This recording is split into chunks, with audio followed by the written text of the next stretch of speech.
Premier League England bara dorgommii 2025 kaleessee galeen tapha draamaa hedduun dabalame Liverpool Bournemouth injifachuun eegaleem. Leensaa Liverpool Arne Slot yeroo kanatti arrabsoo sanyummaa Anfield itti dhaga'u nama gaddisiisaa jedhan Abbabaa Alamaayyuu.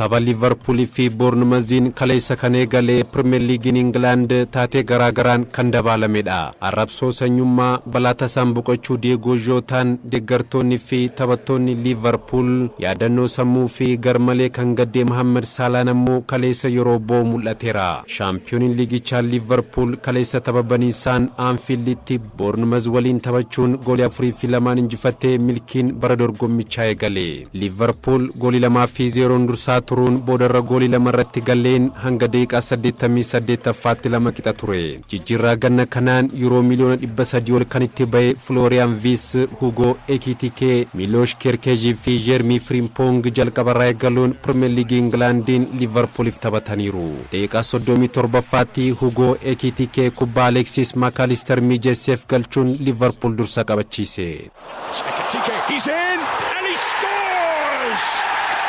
Welcome to the Premier League! Jalqabbii gaariin kan eegale Ekitikeen Premier League Englandin taphasaa jalqabaan goolii jalqabaa galche. Lammiin France kun waliigalaan Liverpooliif erga mallatteessee booda taphoota lamaan goolii 2 galchuun tokko mijeesse. Boqonnaa deebii daqiiqaa 49ffaatti kubbaa Hugo Ekitike mijeesseef Cody Gakpo galchuun dursummaan Liverpool gara 2-0tti bal'ise. Taphichaan ga'umsa addaa kan mul'ise Antonio Semenyo daqiiqaa 64ffaa fi 76ffaarratti ga'umsa dhuunfaasaa fayyadamuun goolii 2 walitti aansee galcheen Bournemouth wal qixxeesse.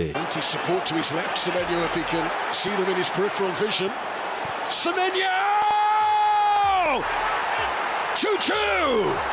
Kun ammoo leenjisaan Liverpool Arne Slot dabalatee taphattootaa fi deeggartoota kilabichaa dhiphuu keessa galche. Slot bara darbee tapha hubachuun taphattoota jijjiiruun qabxii taphaas jijjiiruun qabxii hedduu walitti qabataniiru. Kaleessas jijjiiraan isaanii qabxii 3 argamsiisee fi daqiiqaa 82ffaatti Florian Wirtz jijjiiramee kan seene Federico Chiesa turtii daqiiqaa 6 booda goolii galchuun Liverpool gara dursummaatti deebise. Taphni dilee xumuramee daqiiqaa qisaasa'e keessatti Mohamed Salaan goolii galcheen Liverpool 4-2 Bournemouth injifachuun qabxii 3 milkeeffate. Salaan tapha baniisaa Premier League Englandin kan kaleessaa waliin goolii 10 galchuun sadarkaa tokkoffaan dursaa jira. Taphichaan boqonnaa dura daqiiqaa 28ffaatti lammiin Gaanaa Antonio Semenyo kubbaa harkaa darbachuuf yeroo qophaa'aa jirutti deeggaraan Liverpool tokko arrabsoo sanyummaa irratti dhageessise.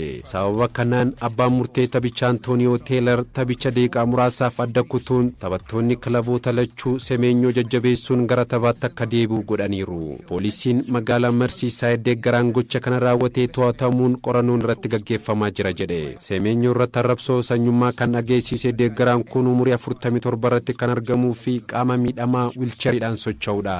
Antoonii Semenyoon taphaan booda toora Instagiraamii isaa irratti gochi kun yoom dhaabbata laata jechuun maxxanse. Leenjisaan Liverpool Arne Slot arrabsoo sanyummaa ilaalchisuun yaada kennaniin kubbaa miilaa keessatti wanta kanaa kan mudatuun barbaannu jechuun keessattuu istaadiyeemii Anfielditti gocha kanaa fudhataman qabu jedhaniiru. Dursaan taphattoota Bournemouth Adam Smith gocha gaddisiisaa kanatti akka gaddee Sky Sportitti hime. Waldaan kubbaa miilaa England ammoo gocha Antonio Semenyo irratti raawwate ni balaaleffannaa taateewwan akkanaa dirree kubbaa miilaa keessatti bakka hin qaban jedhe. Kilabiin kubbaa miilaa Bournemouth ammoo Semenyoon taphataa cimaa qofa osoo hin taane naamusaa fi amala qabeessa taphattoota birootiif taphataa fakkeenya ta'uudha jedhe. Liverpool ammoo arrabsoo sanyummaa akka balaaleffatu beeksise.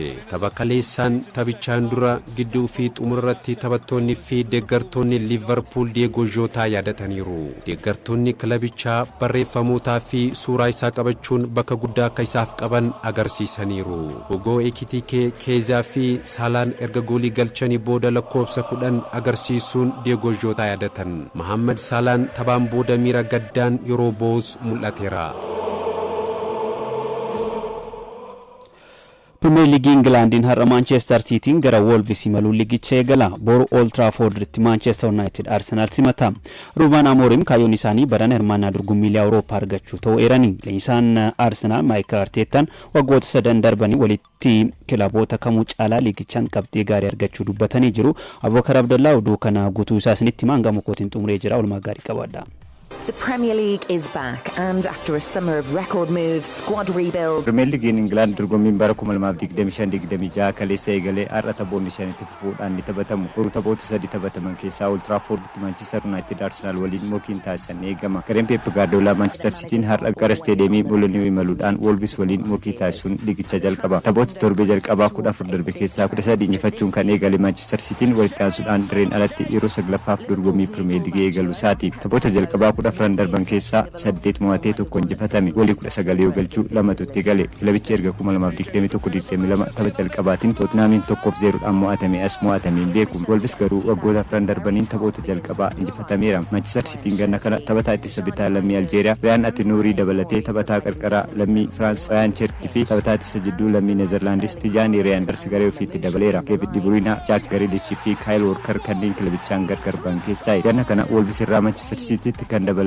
Riyaan Atinuurii taphataa Afraffaa Cityf tapha jalqabaa kilaba isaa durii faallaa taphatu ni ta'a. Jack Grealish gara Everton imaluu wal qabate Riyaan Atinuuriif lakkoofsi 10 kan taphattoonni akka Sergio Aguero uffachaa turan kennameefii jira. Tapha kanaaf Salvinoon midhamaan garicha waliin gara Wolves akka hin imalle Guardiolaan ibsaniiru. Tapha biraatiin Aston Villaan Villa Parkitti Newcastle United simachuun liigicha eegala. Kilaboonni lamaan waggoota 3 darbe keessatti yeroo lammaffaaf liigichaan waliin morkachuudhaan eegalu. As dheenyatti bara 2023-24 morkii waliin taasisanii Newcastle 5-1 mo'ateetii ture. Tottenham tapha Burnley simatuun Deensaanaa Roofi Thomas Franks Barcelonaan liigichaan injifannoon eegaluudhaaf morkatu. Brighton Fulham yoo simatu liigichatti kan guddate Sunderlandis West Ham keessummeessa. Over 20 years since Arsenal won a league title. Dilbata Old Traffordtti Manchester United Arsenal simachuun morkii taasisuun torbee jalqabaa Premier League Englandiin taphaawwiidhaan eegamu. Kilaboonni lamaan seenaa liigichaatiin yeroo lammaffaaf tapha jalqabaa waliin morkatu. Kanaan dura 1889 morkii waliin taasisanii The Gunners 4-1 mo'achuudhaan eegaleetii ture. United Premier Leaguein waggoota 9 walitti aansuudhaan dirreen alatti eegala. Arsenal dorgommii bara 2025-26 walitti aansuudhaan liigii olaanaa England keessatti yeroo 100ffaaf bara itti morkatudha. Everton yeroo 72 itti aana. The Gunners waggoota darbaniin taphoota jalqabaa liigichaa 5 injifannoon eegale. Manchester United fi Arsenal dorgommii hundumaa taphoota 243 waliin taphataniin United 99 mo'ate. Arsenal 89 yoo injifatu 55 immoo qixaan baane. United Premier Leaguein dirree isaatti taphoota 18 Arsenal waliin taphate keessaa 2 qofa mo'atame. Manchester United jijjiirraa ganna kanaatiin taphattoota akka Matheus Cunha, Bryan Mbeumo fi Benjamin Sesko garichatti dabaleera. Taphataan duraanii United Wayne Rooney United jijjiirraa ganna kanaan sarara fuulduraan of cimsuu eeruudhaan Ruben Amorim jijjiirama akka fidan abdii qabaachuu dubbata. Keessattuu Cunhaan taphataa tooftaa Manchester United barbaadu akka ta'e seere. Manchester United bara darbee sadarkaa 15ffaan xumure. Bara kana garuu hanga afuraffaatti xumuruun gara dorgommii Awuroopaatti deebi'uun kaayyoo isaanii ta'uu leenjisaan United Ruben Amorim himaniiru. Cimnee morkannas jedhani. Benjamin Seskoon tapha kanaaf qophii ta'us boruu jalqabarraa eegaluudhaan taphachuu isaa irratti garuu akka hin murteessine himani. Lisandro Martinez fi Nusari Mazraoui hidhamaan akka hin taphannes leenjisichi ibsaniiru. Leenjisaan Arsenal Mikel Arteetaan waggoota 3 darbaniin walitti kilaboota kamiyyuu caalaa qabxii gaarii argachuu isaanii himani. Dhiibbaa keessa akka jiran kan himan leenjisichi yoo cimtee hojjette milkaa'uun guyyaa tokko hin oolu jechuudhaan bara kanas cimanii akka morkatan eerani. Yookresh fi Zubimendiin taphichaafis qophii ta'uu dubbatan. Keessattuu Yookresh kilabicha keessatti dhiibbaa guddaa akka taasisu abdii qabaachuus himani. Arteetaan Manchester United kan bara darbirraa garagara taphattoota jajjaboo bitachuudhaan of cimseera jechuun taphni boruu morkii cimaa kan keessumeessu ta'us eerani. Boruma Stamford Bridgetti Chelsea Crystal Palace yoo simatu Nottingham Forest Brentford keessumeessa. Wiixata Leeds United Everton waliin morkata. For another pulsating season of Premier League action.